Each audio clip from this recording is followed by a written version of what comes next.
oh, you don't have to get through the bone, Aaron. Use the boulder. Use the boulder. And this realization, a light bulb moment, but it was like megawatts of electricity coursing through my brain as I understand. Use the boulder to break the bones. That torque, being able to bend my arm against the vice grip of the rock. And within the next minute, I had snapped the first bone. A couple minutes later, I snapped the second bone in the lower part of my forearm. And it was off to the races. I again, stop, breathe. But as I'm looking at my watch and I'm noting the time and I'm starting to cut into my arm, I was smiling because I was taking steps to then get home, to get a hug from my mom, to someday meet that little boy that he saved me, and that I understood so clearly about the power of love through all of those connections, that's what was driving me. That was what was more important than even this incredible sensation that I was having in amputating my arm. Okay, so that was Aron Ralston. So just imagine it was you stuck in that canyon. You with your arm pinned by a huge boulder that can't be moved out in the middle of nowhere. And after 5 days, you realize that the only way of coming out alive, your only chance of survival, is to break your own bones and cut through your arm using a dull knife blade. Are you hearing this? We're talking about cutting through skin and muscle, tendons, nerves, arteries, veins. So if you're disgusted by the very thought of it, welcome to the club. But that's exactly what Aron had to do. It's unfathomable. And to then have the wherewithal to turn the traumatic experience into life lessons on gratitude and appreciation is truly amazing. So whether you're familiar with the story or not, I think you'll get something out of this one. I know I did. Okay, so here we go. My guest today is Aron Ralston. Aron's extraordinary story of survival after an 800-pound boulder trapped him in a remote Utah canyon captured global headlines in 2003. In his New York Times bestseller, Between a Rock and a Hard Place, the Oscar-nominated film 127 Hours, and on stage, Ralston takes audiences vicariously through the 6 days without water, means of communication, or hope of escape, to the ecstatic moments when he freed himself by severing his own arm. Aron later returned to his outdoor passions, completing elite mountaineering projects, which remain unrepeated even to this day. Aron's incredible triumph in the face of insurmountable odds inspires audiences to harness the power of their deepest motivations, relationships, and mindset to transform personal and professional boulders into their blessings.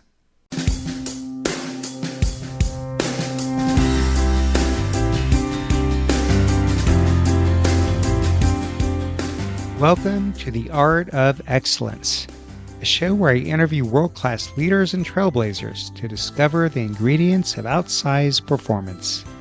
I'm Glenn Zweig, a leadership advisor and executive coach, and I'm here to help each of you unlock your own potential. That is, your own version of excellence. Aron, sir, welcome to the show. Yeah, right on. Fantastic to have you. Glenn. Yeah. I've been looking forward to this for some time. Me too. Yeah, you've had an incredible cadre of guests, and so I appreciate the being invited to join this top shelf caliber interview. So thank you. You're welcome. You're welcome. Pleasure is all mine. Wanted to start with just something I noticed, which is you have recently been featured in this Columbia Sportswear ad. It is a sort of somewhat of a farce. It's dark humor of poking fun at what people think idyllic nature is, and it's not so idyllic. And as it scans across various images, a woman getting bit by a snake and then adverse weather conditions, suddenly there's Aron trapped behind a boulder. And I think you said something to the effect of, oh, not this again, which I thought was really funny. And I applaud your being able to see the humor in it. I mean, I'm trying to think how many years removed we are. Was it 2003? So it's been like over Yeah. a couple of decades now. Yeah. How long did it take you to have the wherewithal to see the humor in what happened to you? I I mean I think it even started while I was even trapped, even in the moments where I was amputating my arm. I could remember having sort of a meta thought, which is the precursor to I think finding humor in comedy, is that there's some like kind of detachment from the trauma of it. And I remember thinking like, "Wow, this is going to make a hell of a story to tell my friends around a campfire someday." And of course, then it went on, and I survived, and I'm in the hospital, and then like I'm getting cards and flowers and even gifts. And at one point, my mom opens up a box, and one of my friends had sent a cake to the hospital in the ICU, complete with a can of frosting for us to spread over it, and it was in the shape of my right hand. And so I really Fantastic. appreciated yeah, that, and Just what you wanted. Just what you wanted. yeah. No, I know. I mean, who doesn't want some chocolate cake too? But I was so delighted, and yeah, with my friends, even just in the immediate aftermath, and one of them said, like, cutting your arm off, that sounded totally like something you'd do, but the fact that you sat still for 6 days, that's what I can't get over. I'm like, yeah, I know, that's just not me, is it? So there's always been some humor there, and I think it's great to use that, and I love like pulling from all types of anecdotes from my experience to be able to lighten things up. Even as I retell it, I'm constantly injecting humor into it, especially because it's so intense. So you have to be able to like laugh and breathe and find a little bit of a little bit of relief in there. Yeah, it's good that you've got that temperament. Yeah, So thanks. if someone asked you today, who are you? Not what happened to you, but who are you? How do you answer it? Well, I think because especially I tend to I try to practice like meditation and do some men's work with a council of elders and cohort that we try to focus on our like who we are as presence, as consciousness, as awareness, and to bring that to our experience, both in how we move through our experience ourselves, but how we show up for others. And so I try my best as I can to come back to that about being love, being kindness, and those kinds of things. And I constantly am falling short too. It's one of those like ask my kids, ask my ex-wife, all of that. But I, there's all the kinds of I like capital S self identity sort of things that I mean, yes, I'm a keynote speaker, that I'm still an adventurer, a father, that a partner, and all of the ways that we connect in our relationships, and that at the end of it still really, to me, it comes back to love, which is this embodiment of our we are the embodiment of this energy that pervades the universe, and that's what I was tapped into when I was in the canyon and do what I did. But it was because there was something that was more important than just the doing. It was the being, and that being in love is it's trying my best to show up like that every day. Okay. So just to rewind and past the incident all the way back to childhood, I think you grew Yeah, up in Ohio, somewhere in the Midwest, yeah. and then you moved to Colorado when you were, I think, 12 years old. Yeah, Is it that right? was, I think the summer right before I turned 12 that I was, coming into middle school and moving from the Midwest. Spent 5 years in Ohio, in very rural part of Northwest Ohio, and then in the north side of Indianapolis. I kind of got a dose of the big city for 6.5 years or so, and my sister was born there. But so when we moved to Colorado, I had almost no experience to like real deep wilderness, high mountains, all of the activities. I was so anxious going to my first my first day of middle school, especially because like I'd seen photographs of heavy snowstorms in the Denver area that had made it into even encyclopedias or atlases, and people cross country skiing through the streets like to go about their business on aftermath of one of those storms. Like, how am I even going to get to school? I don't know how to ski. So this anxiety then played out through I don't know, maybe some overcompensation over the years. Like, no, I'm not just going to learn these skills, but I'm going to become an adventurer and I'm going to do stuff that nobody's ever done before. Kind of the ego gets a little involved in that too. Well, you did seem to fall in love with it pretty quickly after you had moved there. So do you remember what the unlock was for you as a kid?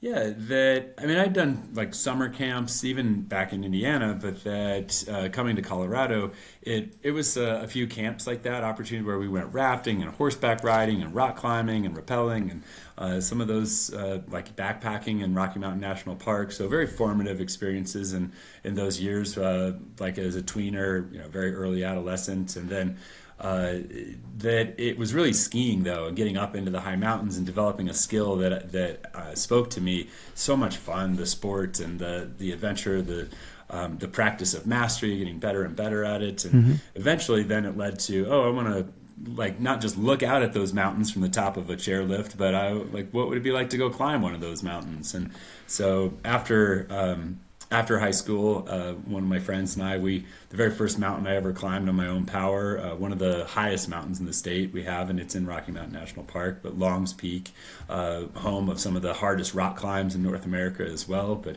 we went up a scrambly entry-level route, and I just remember looking out at the vistas from up there and like, yeah, more of this, please. This is my jam. And so we've got a list, people in Colorado, we call them the 14ers, that the highest mountains, and there's 59 of these peaks above 14,000 feet.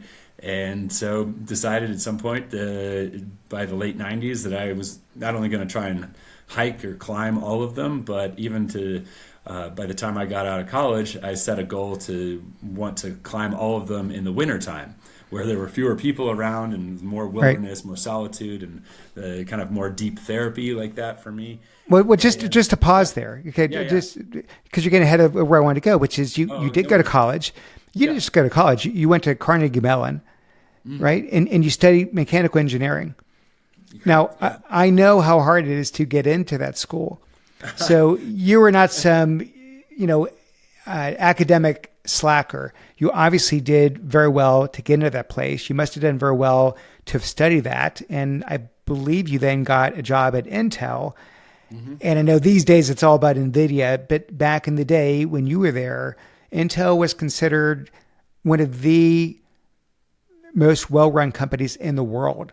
I don't remember if this was during Andy Grove or shortly after, but for a long, long time, that was the place. So here you are, mechanical engineering, Carnegie Mellon to Intel. Certainly, this is a pretty successful trajectory in terms of your career that you had. And next thing you know, it's all gone and you walk away. So walk me through what happened. It didn't seem like you were struggling in that sense. Not struggling in the kind of like, I think, outward sense of success, but maybe struggling more internally as far as what felt like, what was my passion, where were my values, how was I feeding that? And I mean, I appreciate, yes, looking back over my resume, as it were, and it was something that I was proud of at the time. But then I also knew that I felt, even destined isn't the right word, but just that I wanted something much more than that, and that I was looking for. I think I was looking for the fulfillment of answering the questions of who am I, and in the sense too of like, what am I capable of? What's really possible for me in my life? And that was really where kind of the what happened.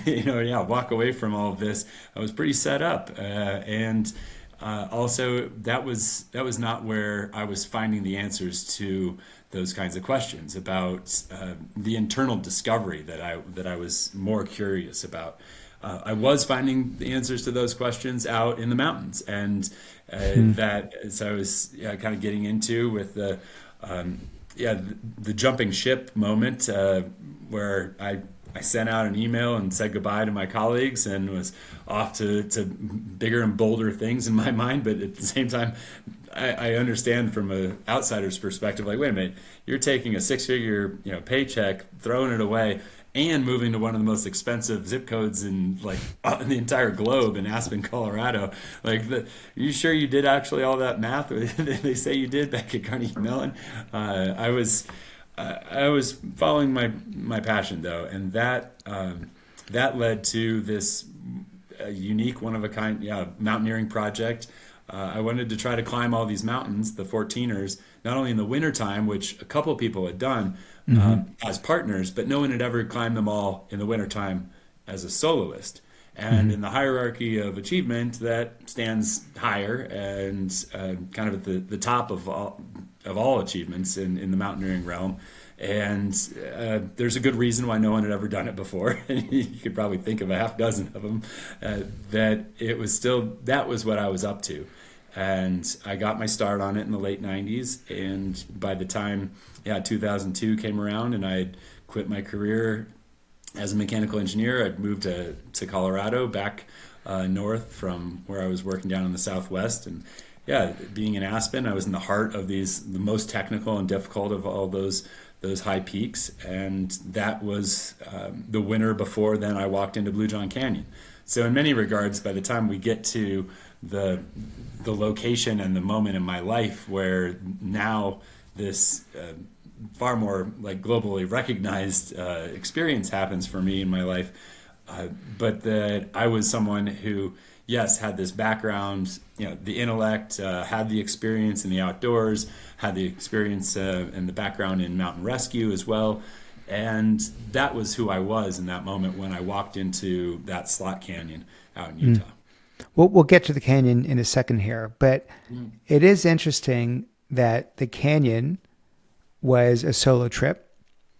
Could have gone with others, chose not to. And you just mentioned with these 14ers that could have gone with others. I'm sure plenty of people would love to have a partner, but you decided, I'm going to do it solo. No one's ever done these solo all at once or all over the winter. I don't want to over index on it, but it seems like there's some kind of through line here. And I don't know if that's around self-reliance or something you're trying to prove to yourself, but is there something about that solo, that isolation, that individualism that you could share? Yeah, and I would say it's less about the isolation. I mean, some of it, the solitude, there is a deep experience, at least for me, in especially wilderness and especially in winter wilderness, where the tops of those mountains might see thousands of visitors in a summer season, and then go 9 months where not a single human is on top of one of those peaks, at least back in the late 90s, early 2000s. Winter mountaineering and the 14ers in general have exploded in popularity, as most outdoor activities have in the last 25 years, even the last 5 years. And for me, there was a therapy, as I mentioned about it, that getting it's kind of the flip side of the coin of being a young person with intellect and maybe fewer social skills, especially in an era where we didn't have anti-bullying campaigns. I grew up as someone who'd been ostracized and bullied quite heavily in my adolescence, and I carried the wounds from that. And it definitely occurred to me at times when I would be out there trying to prove maybe something to myself, to show that I was good enough, that I got cut from the lacrosse team, even the practice squad in high school, because I wasn't athletic enough to be out there. It was okay, but who's the athlete now? If anything, I'm showing those kids in the back of the bus that no, I am tough enough. I've got some swagger now. These accolades that I was gathering, that it's I don't know. Something I've thought of about that project is that, going out in these really dangerous conditions, but if the mountains killed me, at least they weren't going to make fun of me. That it was kind of this, this healing that I was actually doing for myself. Okay. So let's dive into the the day of the fateful hike, Blue John Canyon. And for starters, you didn't just go solo, but you didn't tell anyone where you were going. Correct me if I'm wrong here. And No, I actually no. I just did a huge hike myself recently, and not only did we inform, I did with a brother-in-law and a close friend. Not only did we inform our wives, but I mean they were literally tracking our every step on GPS. It was a 21-hour hike. It was all through the middle of the night. So, All right. but so it's like it's just sort of it's rule number one. You let people know where you are in case of emergency. Did you forget, or do you think that was maybe sort of intentional, that you didn't want others, back to the whole, going solo and self-reliance and that whole piece? Yeah. Well, to be clear, though, while I was climbing the highest mountains in Colorado in the wintertime solo, I was always leaving detailed itineraries with roommates, or Okay. with my mom, and to include the contact information, phone number Okay. for the local county sheriff, Yeah. all of that. So this was then the exception where I did not do that, and it was more a misestimation of the potential risks and consequences of going out on this hike. Because for me, this was coming on the heels of some of the most bold climbs that I did in the entire project in that winter of 2002, 2003. And even in just the week prior to walking into that canyon, I had climbed and skied a 13,000 foot high, almost 14,000 foot high mountain solo near Aspen, gone for a marathon length trail run in the snow that I'd climbed and skied another 13,000 foot mountain. This is just it was just part of what I was doing. And now here, there's no chance for blizzards. You're not out there on a day when there's a flash flood possibility in the desert. That there's no frostbite to worry about, or avalanche safety issues. The objective hazards, on the whole, are far different. And to my mind, then it wasn't necessary to take the kind of precautions that otherwise I would have taken. So.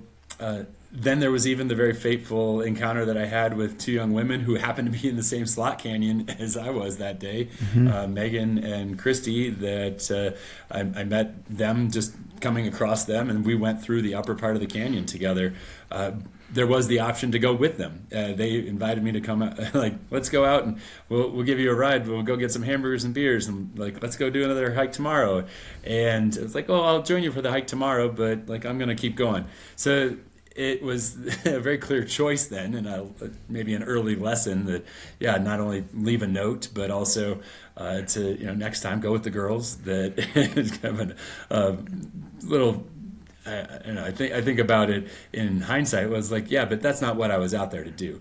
I was out there, and I was on a mission, whether I knew it or not, to find out who am I, and that was not the answer. Was that I'm going to bail on my objectives here and leave the canyon prematurely. So it definitely cardinal rule. You tell somebody where you're headed, or go with a partner. But if you're going to go solo and you don't tell somebody where you're going, then you really can't expect that somebody's going to show up to get you out of whatever you've gotten yourself into. And that was a conversation I definitely got deep into while I was in the canyon. Yeah. So take me into the canyon. Mm-hmm. Can you strike a visual of what it looks like and give me, as best you can, I'm sure you've done this 1,000 times, sort of the play-by-play in terms of what happened to get yourself in that situation? I rewatched that scene from the movie. I don't know how accurate it was. Reread the book again, but it's still hard to understand, especially those that haven't read or seen it, how this happened, the rock getting dislodged, the situation you were in. It seems like almost a 1 in 100,000, if not 1 in a million scenario that all of this happened. So give me the playback here. Yeah, and let's start with the geography out there in the desert. That it's mesa lands, fairly flat. There are some volcanic peaks to the south, but this uplands of the Colorado Plateau being eroded by floodwaters. It's a desert, only a few inches of rain a year, but those storms come and all of that rain might fall in 1/2 hour period, where now it's a tsunami kind of rushing down through the slick rock, carving out these slot canyons from the very soft sandstone. So you end up with very deep channeled canyons, whereas it's not the Grand Canyon that is miles and miles across and a mile deep. We're talking about something that might only be a few feet across, barely wider than your shoulders, or even sometimes so narrow you have to turn sideways to get through, and could be then 50, 100 feet, maybe a couple hundred feet deep, versus a box canyon that might be 100 or more feet wide and let's say a couple hundred feet tall. So that's the nature of the canyon, especially in the upper part. I was doing a 15-mile descent down through the canyon. So I'd ridden my bike from where I parked my truck at the exit where I was going to hike out of the canyon, ridden 15 miles or more actually up the dirt road access to then hike in from the head of the canyon, going down canyon. And as the canyon slots up, at times it would be much wider and shallower. Then there's a part, and again, I was with Megan and Christy in the upper slot, where it's 100 feet deep and about 3 feet wide. And it runs like that for the better part of a mile. And there's down climbs or rappels. So there's some technicality to it where you're working your way down, sometimes as easy as climbing down a ladder. Sometimes trickier, where it'd be more like climbing down a ladder with 3/4 of the rungs that are missing. And chimneying, which is a stemming technique in climbing terminology, where you're using counter pressure off the opposite walls to like slide down or reposition yourself. So you're not having to always use ropes, and it's not tremendously gymnastic, but it takes some exertion and a little bit of know-how. So after miles of this, and now on my own, we get to a spot in the lower slot of Blue John, below the confluence where the upper forks have all joined together. So in flash flood events, much more powerful forces at play in this lower section, and hence much larger scale boulders that have fallen and been pushed around by the floodwaters during these cataclysms, that some of them the size of vehicles, even a small house that you're scrambling up and over. Some of them are underneath, others are over drop-offs where a harder layer of rock creates a shelf that's more resistant to erosion, and then kind of a waterfall that during one of the flood events would form. And those floods then might push rocks over one of those ledges and lips in the bottom of the canyon, which is what happened in the spot where I walked into by mid-afternoon now on this day, April 26th, 2003, where I'm looking down over a 12-foot drop-off in a section of the canyon that's maybe 4 feet wide. And above me, maybe 25 feet to where the walls kind of peel back to reveal the sky, and getting darker down in front of me. More rocks have fallen in and pushed over the lip, where they've then become wedged below, so that there's kind of a cascade of rock that has chalk stones, they're called, wedged between the walls.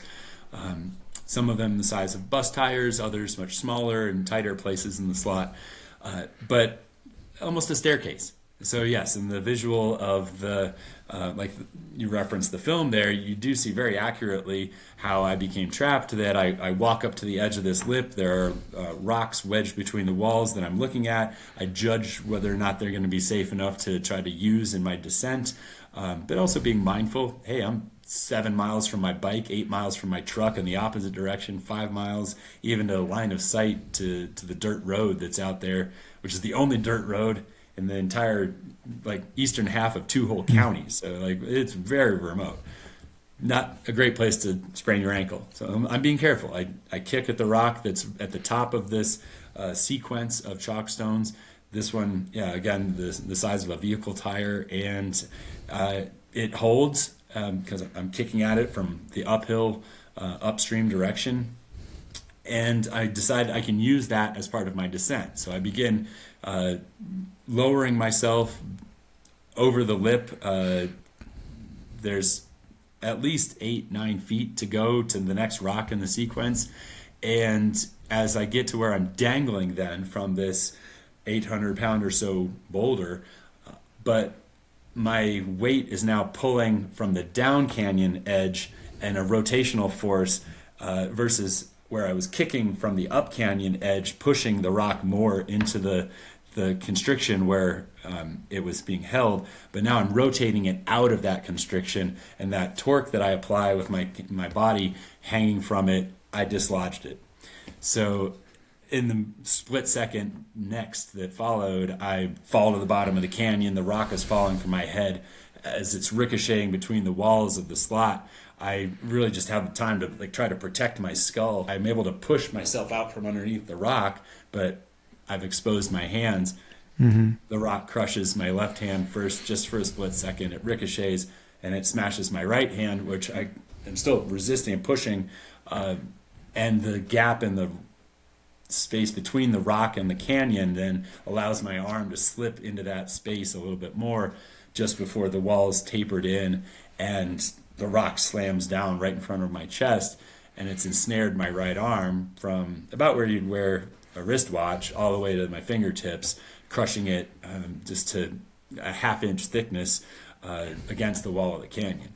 So that was the moment, of course, of shock, of pain, and adrenaline, and all the rest of it that comes, and the fury of that next hour as I just react and lose control. And what was do you remember, by the way, it's interesting the kind of colorful, vivid detail that you can recreate that scene. Before you got to Blue John, you probably went through a bunch of these little canyons, it sounds like, and I've asked you to recreate all the stone structures and the various maneuvers and steps you took. You probably wouldn't remember any of it. It's a distant memory. It's interesting how the mind can almost, it slows down and capture every single moment of what the scene looked like and what happened, and all the movement of the rocks and everything. So those first few minutes, maybe the first hour, do you remember the emotions? Was it anger or fear or agony, just pure shock? What do you remember in terms of just those initial moments? Well, of course, there's a split second delay when there's a crushing injury, at least in my experience, that or even when you stub your toe. I mean, there's that little moment before you feel it, and that same moment then turned into this amplified experience of sensation that was unlike anything I'd ever felt before. I'd maybe my 10 on a personal scale of injury previously was having my fingers smashed in a car door when I was a kid back in Indiana. That this was 100 times more intense than that, and that of course releases adrenaline, which makes your heart beat, which in a crushing injury, just feedback cycle being what it is, you feel the pain even more with the pulsing, and that led to more adrenaline, which it just spins me out of control. The emotional state was rage. I was conscious in the sense of I understood I'm trapped, I'm in danger, I need to get out of here. This adrenaline, maybe I can use it. That kind of apocryphal kind of anecdote of the grandma that lifts the car off of a child. That this is what I'm thinking, just use it, harness it. And so I'm trying to lift the rock. I'm trying to rip my arm free. I'm trying to, I'm punching at the boulder even just out of frustration. That was going to do any good, cursing at it, and swearing at myself and the heavens and everything else. And yet it wasn't until I finally was able to stop, almost after that first hour, where I needed a drink of water. So I got my backpack. I figured out how to unshoulder, I had to unstrap the backpack from one side and then get my water bottle out. It was the last of the water that I had, and I drink almost a third of it. Just, I mean, it's gone. A liter Nalgene bottle that now has, only 20 ounces left, which is all the water I have access to in the middle of the desert. And that was what snapped me out of it, finally, to force this, okay, that was a mistake on top of the situation. You can't keep compounding this, Aaron. You have to stop. And finally, I took a few deep breaths. And then I was able to really start using more of like the rational and problem solving brainstorming side of me that could look around and see, okay, what's up above me? These other boulders that are wedged. Maybe I could create an anchor, use the climbing gear in my backpack, try to lift the rock off my hand. I'm starting to think through and really be smart about it versus trying to brute force my way through it, which was, of course, not going to get me anywhere. That shift in mental mindset, I'd like to emphasize for listeners, is crucial no matter what kind of situation you might find yourself in when a crisis erupts and all of a sudden your life is turned upside down. It's always beneficial to take a few deep breaths, to give yourself a pause between the thoughts and the emotions, and really to try to reframe, not just in a response, but to start looking forward to, like, yeah, what options do I have here? How can I problem solve this? How can I work my way through that deep breathing that I did, and then switching over to, okay, define the problem. I mean, this is the mechanical engineer kind of step. Well, I was just, it's funny you say that. As you're talking, I'm like, here's this Carnegie Mellon mechanical engineering graduate, and not to overly stereotype, but you tend to have a lot of analytical problem solving skills to get into engineering, and certainly to get through a program like that. Do you look back and say, like, yeah, that kind of training equipped you to have what you needed to, in this sort of calm, calculating way, to sort of problem solve and work through the various scenarios and what you can do? I would think it would. Yeah, you're absolutely right that my background as an engineer, that as someone who had even taken courses directly at Intel Corporation, we did a 7-step problem solving class that I remember, and again, I kind of alluded to it already, but like step 1, define the problem, and like, okay, yeah, I got a big rock on my hand, like, now what? And working through that thinking process, that it's not just a reacting or an emoting or a feeling process, but that you're kind of compartmentalizing. At least that's how I was able to do that, to set aside the danger signals. Like, yeah, I got it. Alarm's going off. Yes, and none of that's going to help me right now. I need to focus on what can I do in this situation. So it was making observations about how I was trapped. It was coming up with options like, yeah, maybe I could lift the boulder. And my engineering background, my search and rescue background, knowing rope systems, mechanical advantage systems, understanding directional forces, and okay. I mean, it wasn't like I was busting out my slide rule, but at the same time, I was applying myself to the situation. And it's also, we have these cultural reference points too that I think most of us remember. The movie Apollo 13, where the chaos happens in outer space, and all of a sudden, hey, the guy's back at ground control there, like, we got a box of parts they dump out on the office table, and like, we've got 6 hours to build him an oxygen filter, go. And though I do this inventory of my backpack, like, to see what I have, and I'm thinking through, okay, even the video camera that's sitting there, like, maybe I can use the batteries and break them open and let the battery acid eat through the rock, or I can use the pocket knife I have to carve through the rock to try to excavate my hand. And I'm going through all of this, so this panic and the rage and the fury of the first hour then resolves, and I settle myself into this much more methodical and creative like kind of personality type, that I'm brainstorming options and then deciding on a plan. In that second phase, where I'm thinking through, like, how am I going to get myself out of here? Yeah, it even occurred to me, and I said it out loud, Aaron, you're going to have to cut your arm off. and that was like, okay, maybe there are some bad ideas in brainstorming, but that I didn't want to even really consider that. How far along were you when Oh, you this is, actually came to that thought? an hour and 10 minutes, maybe Oh, a when it little first more than that. happened. Yeah, it's like, so after the really the slap across the face, that drinking too much of the residual water, that that was what really had, like, okay, you can't keep going like this. And in the problem solving phase, then it was within minutes that Hmm. I recognized, okay, yeah, that's on the list, but it's at the bottom of the list. And maybe we'll come back to that later. But I decided, and I started working with the knife, this multi tool, cheap piece of junk thing that it was, but trying to carve through the rock to remove enough of that sandstone that I might be able to get my hand free. Now, that first night to the second morning, I I understood how futile it really was.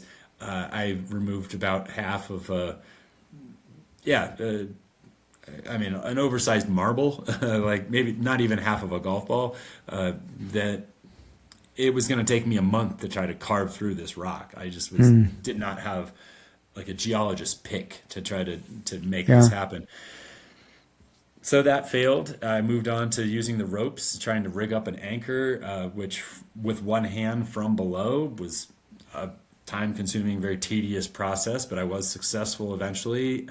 And then I run into the problems that I don't have exactly the right kind of gear that you'd need, like pulleys and a static Hmm. line. I have a dynamic, stretchable rope, which really in the application just eats up all the force you can apply to it. So I've likened it to trying to lift a bowling ball with a rubber band because of the stretchable rope that I'm using.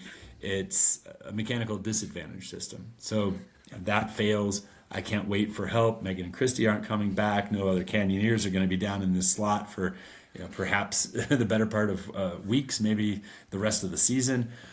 It just was a very remote spot and not that Yeah. popular back in 2003. So I very quickly on the second day arrive at the decision point of like, okay, the only option I have left now is to try to cut my arm off.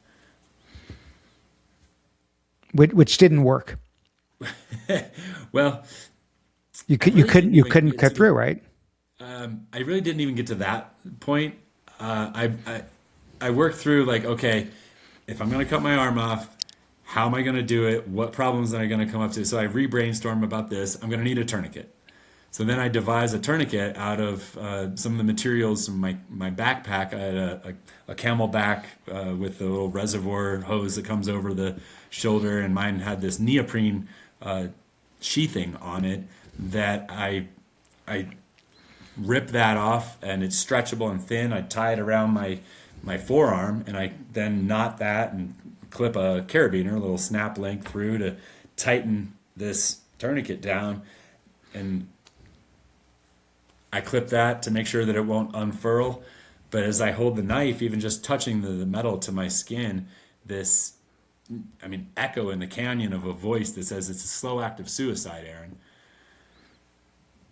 And I understood very clearly, yeah, like I am going to try to cut my arm off, and then what? I'm going to hike out of the bottom of this canyon, have to rappel over the big drop, 6 story descent on rope, and then hike for 7 miles to just the base of the exit, uh, Hmm. almost a 1,000 foot climb to get out of the bottom of the canyon, just to then get to my truck and a 60-mile drive out of the middle of the desert to even get to a payphone where I could try to summon an ambulance or a helicopter or something. Like you put it all together,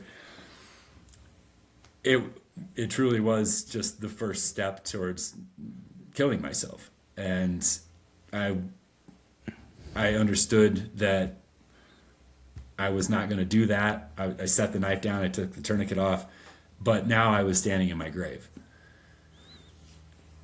There were no options to get me out of there. No help was coming, and being left at that inflection point, the only thing there was to do was to say goodbye.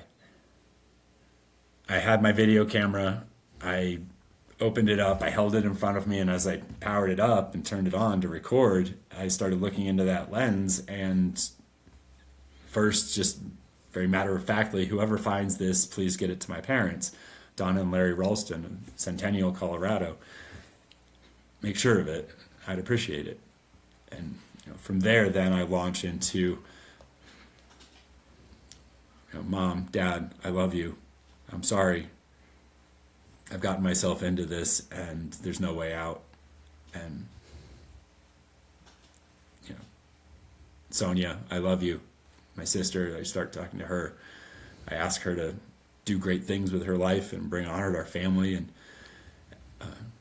as it goes, so sad and so somber, but also that it's what connects me with love.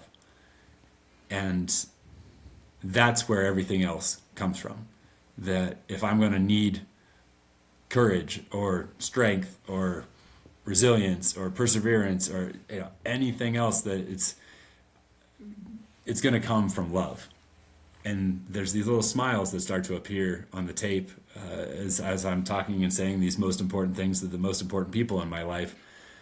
And I want to emphasize this for, again, people listening, that like in whatever situation you find yourself in, to connect in love is always the answer to whatever you need in a moment where you're not resourced, where you're at your wit's end, where nothing seems possible and everything's overwhelming, and it's still to come back to the really very basics of our essence, of our nature, that like we talked about in the beginning, of presence and love. And that effort that I put into making that tape time and again over the days that would follow was my home base. It was my safe spot. It was my refueling, rejuvenation point where I could pick myself up from the depths of whatever was going on in the canyon, and suddenly I would even be smiling. And I knew that I would feel filled up, that the gratitude, the love that I was expressing, even in some ways the remorse and regret too, but that I was doing my best to make amends and to set things right, and to really leave with the messages that came to me. And as raw as those are, it it was so powerful. And I think you shared that you also had a vision of a future child. Is that right? Some little boy running into his father that only had one arm. And so that became, it was love that you had, and maybe love that you had yet to have. Where do you think that came from? Yeah, this is many days and nights later, but at a point where now on what was the fifth night of my entrapment, that I left my body, and I had a near death out of body experience. My physical form was still in the canyon, but here I was in the living room, and yes, this little boy, maybe 3.5 years old or so, comes running across the room as I enter, and I watch myself scoop him up with a handless right arm. And the love that I felt in that's where it came from. That it was this energy, again, that my cosmology, that's what the universe is made of. That it's our consciousness connecting with other consciousnesses, and that's what I needed in that moment to then go through the next few hours of the coldest and darkest of all those nights when I was the least resourced, not having slept a minute for 6 days, having lost 40 pounds through a combination of starvation and dehydration and hypothermic shivering and temperatures that dropped to just barely above freezing each night when I was in shorts and a t-shirt. That all of these deprivations that had been stripping away both my physical but also my metaphysical strength, and then what happens, this final almost explosion of love in the manifestation of this vision, and it gets me through to the dawn that I had said that I wasn't going to see. The sixth day, the sun comes up, and I was still there thanks to that little boy and the love that I felt for him. And then the epiphany that arrived in just the moments, the hours after that, where I realized the answer. Like, how can you cut your arm off with a knife that's too dull to cut through the skin, to get through the bone? Oh, you don't have to get through the bone, Aaron. Use the boulder. Use the boulder. And this realization, a light bulb moment, but it was like megawatts of electricity coursing through my brain as I understand. Use the boulder to break the bones. That torque, being able to bend my arm against the vice grip of the rock.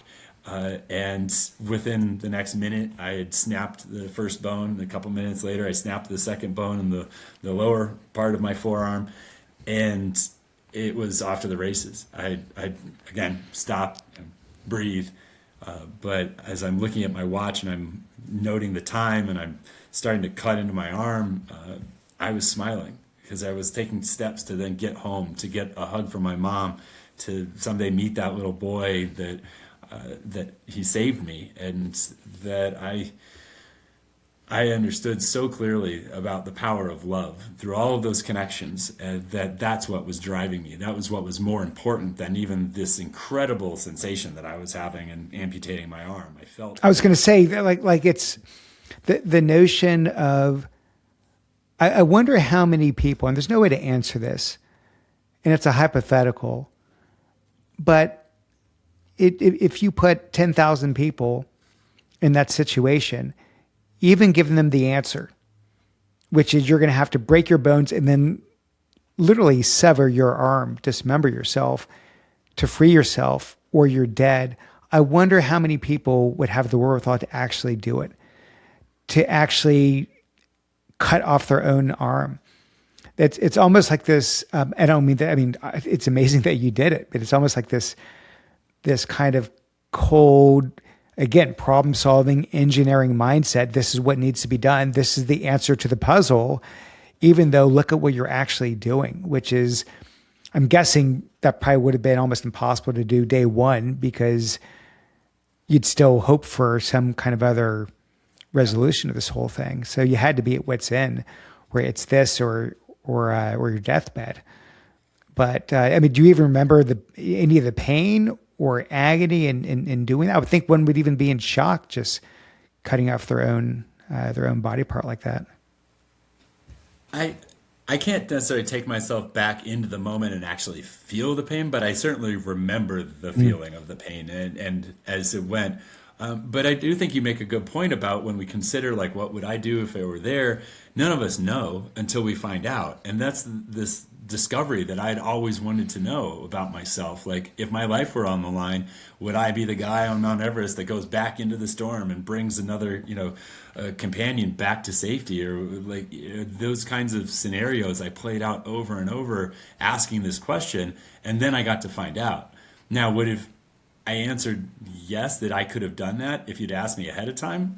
I don't think so. I think I would have said, no, you got the wrong guy. Like, that is too far for even what I think of myself as being capable of. But that's a gift that we get to have from going through intense and extreme adversity, is we get to learn what we would do in that situation and who we are and what we're made of. So it's in this kind of, I think, bizarre gift kind of thesis that I approach this, that's what our boulders can do for us in our life, in this metaphor, that we can receive them because of the blessings that they bring to us, where we get to find out, they clarify what's important to us, where we get to learn something about ourselves or to apply a lesson for the future. Maybe we find an opportunity we didn't realize was there, that we grow in some way, and that all of these are potentialities innate in a challenging situation if we choose to make something of it. Yes, there can be trauma, there can be loss, there can be grief, all kinds of emotions. And then what are we going to do with it? And that's the application of it.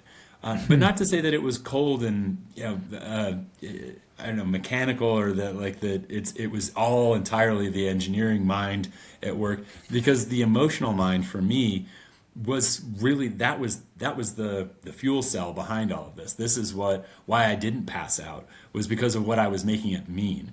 And that's such a powerful tool that we have, all of us in our brains, is the meaning making, the sense making, the storytelling of it.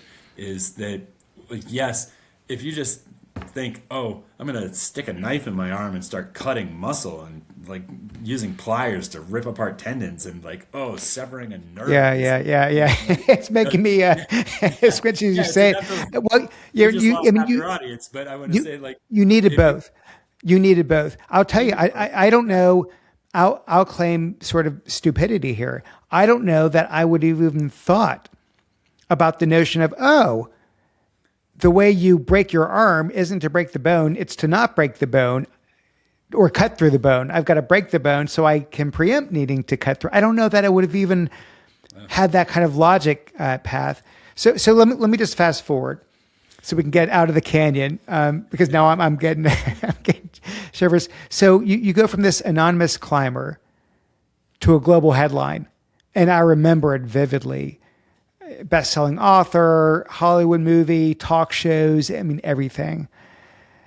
So beyond the fame, because obviously your life changed overnight from that perspective, how was the guy who went into the canyon different from the guy who came out of the canyon? Because I'm assuming this, what you're talking about, the boulders as blessings and all this, which I love that philosophy. I assume that must have taken some period of time to get to the deeper meaning. Did you walk out and walk into a different Aron, or were you the same Aron that just had this experience?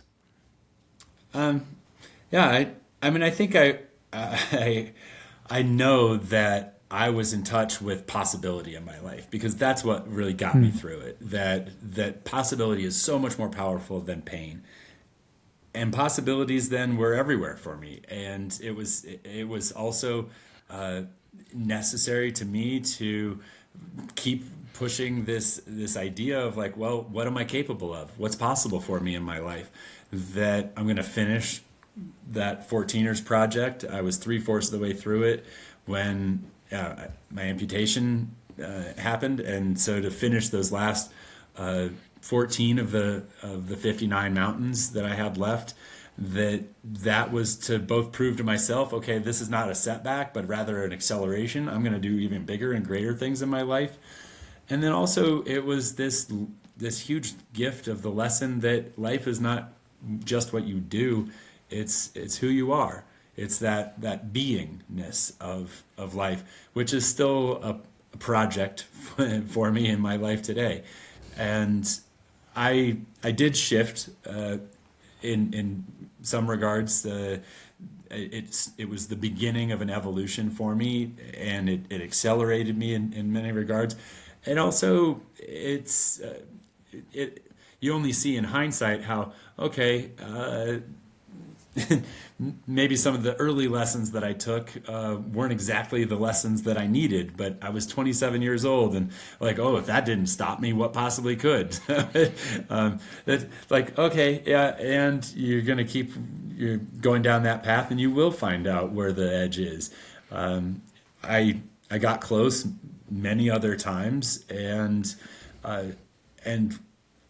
realized too that this, okay, adventuring, extreme sports, all of this, that it's fulfilling in many ways, and also it's not everything in life.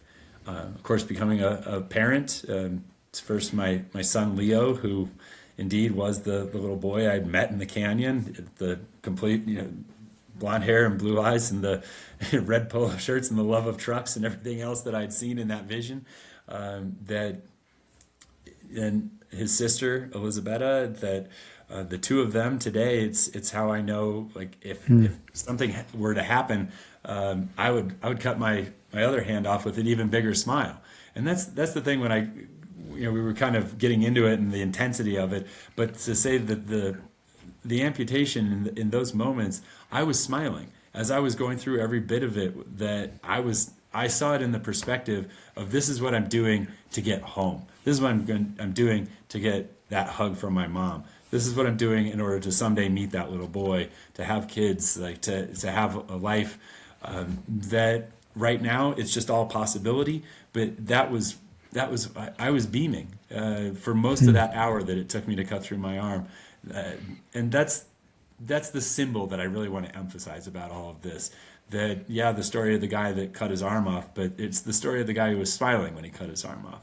Because that's the difference for any of us when we're encountering the greatest adversities that we're ever going to encounter in our lives, is, can we welcome them? Can we even embrace them, to say, like, that I'm glad that you're in my life, whatever that thing is, the thing that's stressing you out and keeping you up at night, or causing you all of the degradations that you might be experiencing.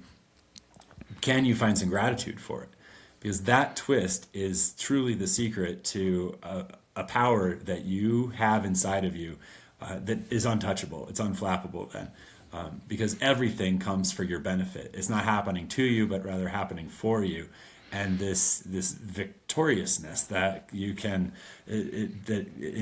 imbues your perception, but also, like, in your experience, it's like, how can you even touch somebody? How can you drag somebody down that's like that? That they are ultimately powerful, because there is nothing bad, because everything ultimately will be good. And that's something that is very different for me in my life. I mean, I might have had some of that optimism in my perception before, but to come through this and to know it for certain, it's one of the greatest gifts that anybody could ask for. It's so interesting. I mean, a lot of this comes with the benefit of time in hindsight, as opposed to in the moment. And well, I guess you came to a point of gratitude and love and appreciation as you were doing farewell messages when you were caught. I guess when you've got someone who's facing their own boulder, it's not behind them. They're in the midst of being crushed by it.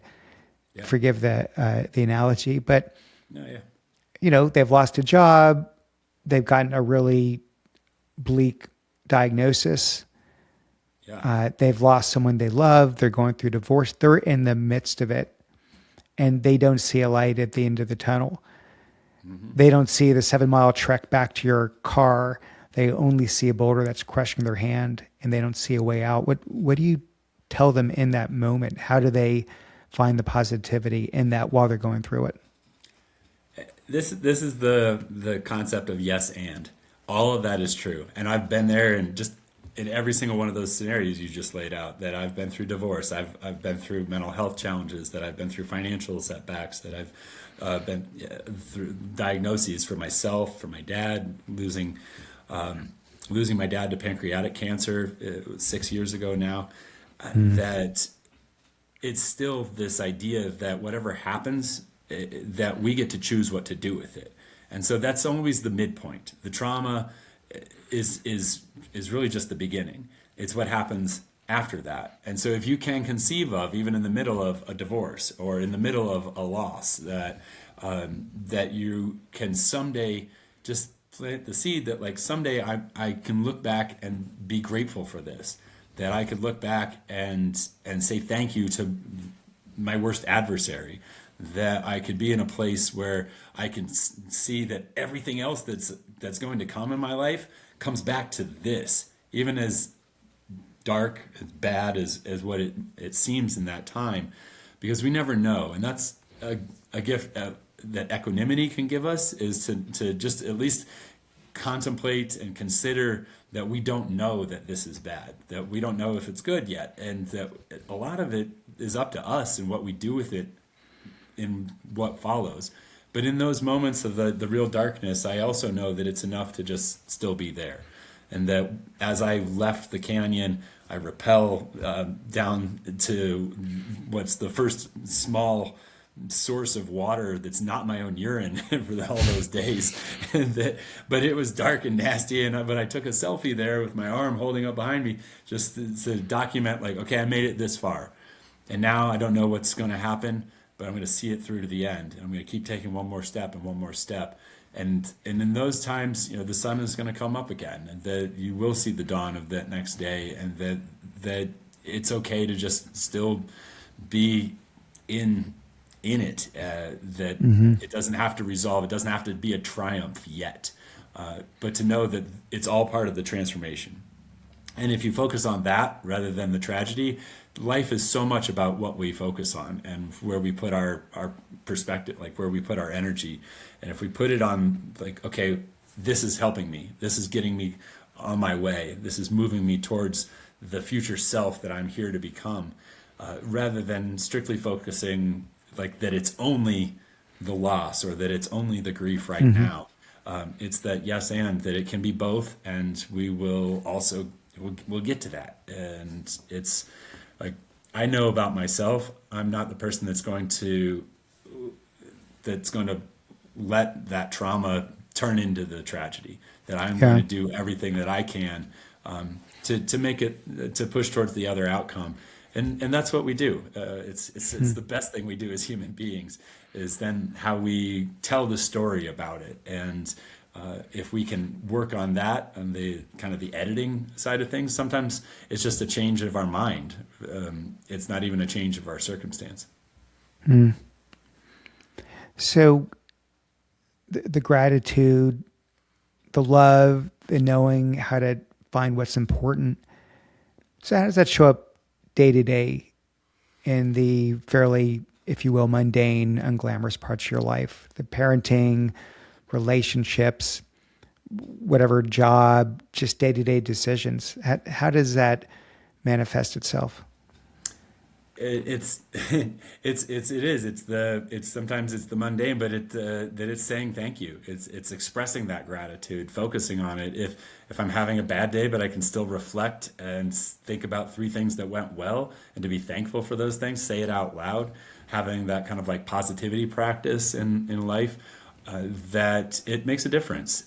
Sometimes it's about repair. That I screw up all the time, and to be able to then, okay, I'm sorry that I said that. I'm sorry that I raised my voice. I apologize for whatever it is that I messed up, and to own it, and then to, okay, go through a non-judgmental integration that comes along with it, so that you can do that acknowledgement. That's me, and I own that, and I apologize for it. I'm going to do better, to learn a lesson from it, and then to also to let it be, to let it go, so that you're not beating yourself up or getting in a shame cycle.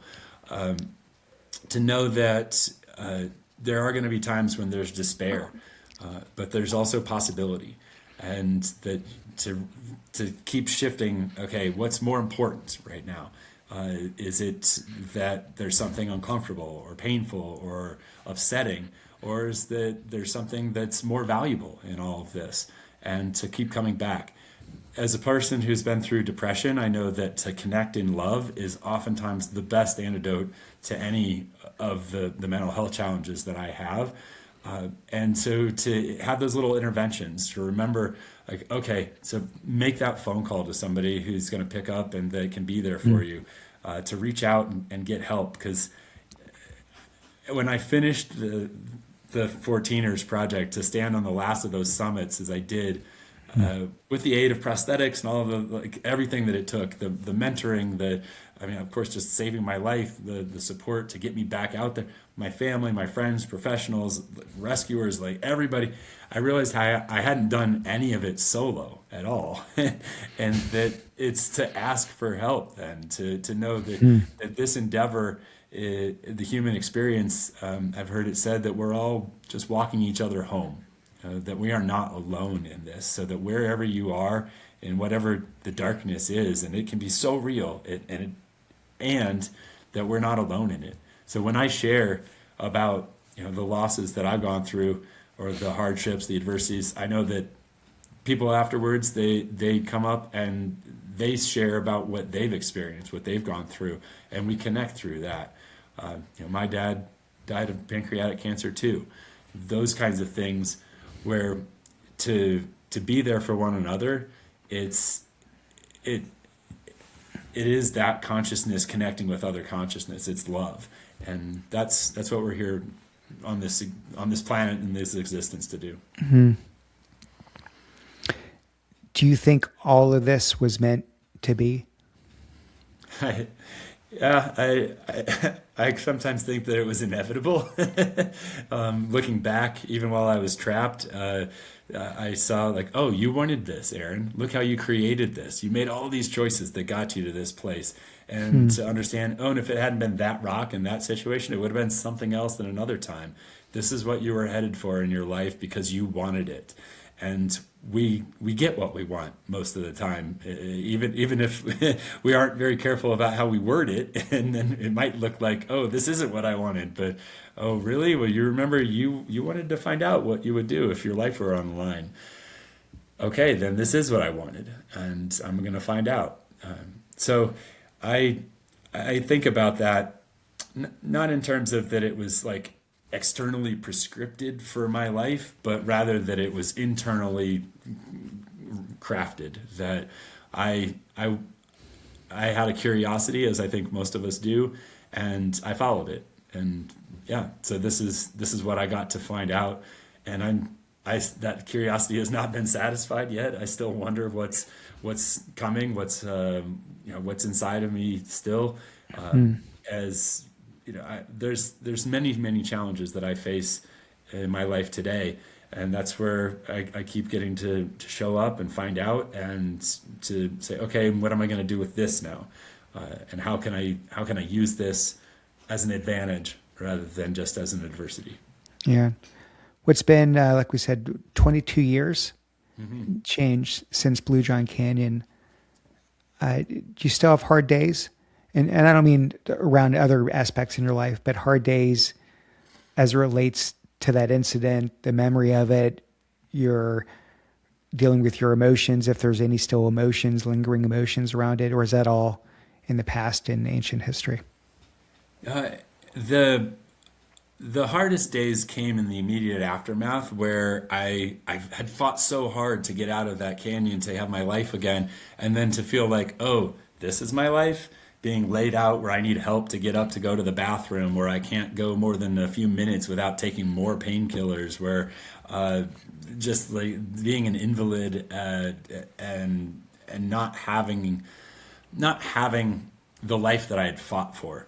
That was hard. I even considered suicide during those times. But I also knew, no, that's not me. I didn't kill myself when I was trapped in the canyon, and I could have ended it all there. And I'm not going to do that now. And there are other times and ways too, but where I can, that darkness is a part of me, as it is for most of us. And I also know something true about myself, that that's not the direction that I'm going to take. And I know how to refill myself to get myself going in a different direction, how to resource myself, how to ask for help when I need it, to make that phone call. And also it's still it's really actually more of an asset then to be able to look back at the canyon and to reflect like, yeah, that was me. And that same me is here right now in this, and whatever it is, that I know I'm much more capable in this moment too than what I think of myself. And remember that time when you wouldn't have said you were going to get through that? Well, yeah, here you are again, and I think you're going to get through this too. So that's the kind of thing that it works as an asset for me, to be able to reflect and bring it to current, to today, even just in conversations like talking with you today, Yeah. Glenn. It's Yeah, no, I love the attitude. And I mean, just to maybe one fine point on it, I don't think it's the canyon isn't the asset. It's your ability to have the takeaway and your ability to turn that into meaning. That's the asset, there you go. Yeah, right? well And said. that's way easier said than done. Uh, I'm sort of surprised you didn't, following all of that, just call Intel, say, "Hey, remember me? Can I get that job back and go back on the track I had?" No, I mean, kidding aside, I think being able to find the power behind the experience and use it not just for yourself, but to use it for others. Yeah. I think that's the blessing. We always end the podcast with the same question, which is the art of excellence is the name of the show.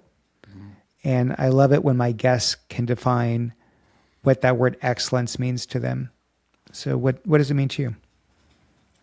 I actually was thinking about this just last night in the sense of that excellence to me, it's not that you're perfect, that you know have some innate ability that you are therefore different and unique, but rather that we all collectively, every one of us, have the ability to take setbacks, to grow from them, and to make progress. That's the art of excellence. That it's this resilience almost more. That excellence is, in a way is maybe like a goal, but the state of being that gets you there is what's the art, and that's in the context of my story and my experience here, that it's about what we do with all those setbacks, maybe the intermediate failures that we encounter, the traumas along our path, and that as we transform those into the triumphs, that's the art, that's the practice that we go through. And so that it's I'd like to think that I've been doing that in my life. I'm far from being done with it, so I hope I get another. I just turned 50, and if I'm going to get another 50 years, but that I keep working towards that, and closing that gap. Yeah, I used to be 50. Not a club that I welcome anyone into, but now that you're in it, enjoy the early 50s because life accelerates. But I'm glad you're here with us to be 50, so close, so insanely close to not living through that. I never did the math before on 127 hours. I mean, I know the movie was called that and I was like, wow, that's like 5.5 days or something in that neighborhood of just sitting there all by yourself. My God, you could have gotten hypothermia in a canyon like that. So it's so scary, and it's so triumphant that you managed to get through that. So, man, I loved rereading the book. It's been long enough that I had forgotten enough that it felt like reading it for the first time. And I think everyone should read it. I think everyone should see the movie. It's such an incredible story. Aron, I don't know what to say, but thank you for taking the time. I feel like maybe it can sometimes still be a little bit raw when you look back. So, I mean, I appreciate your openness and reliving it. I'm sure it's not easy, and for sharing the story, the takeaways, the lessons, etc. But really, really pleasure to meet you. Thank you for doing this. Yeah, my pleasure too, Glenn. And I think you said it very, very well there, that it's not even just about me, but what do we do with this for others? And so I know my story is there. Maybe there's a listener out there who is going through it right now, and that this might have helped them. Because I've heard from people that have attributed my experience from saving their lives from suicidal depression, for helping them in a moment when they were in the darkness and showing them a light. So I hope that we did some good work here today. And I appreciate the opportunity. Thanks. Fantastic. Thank you.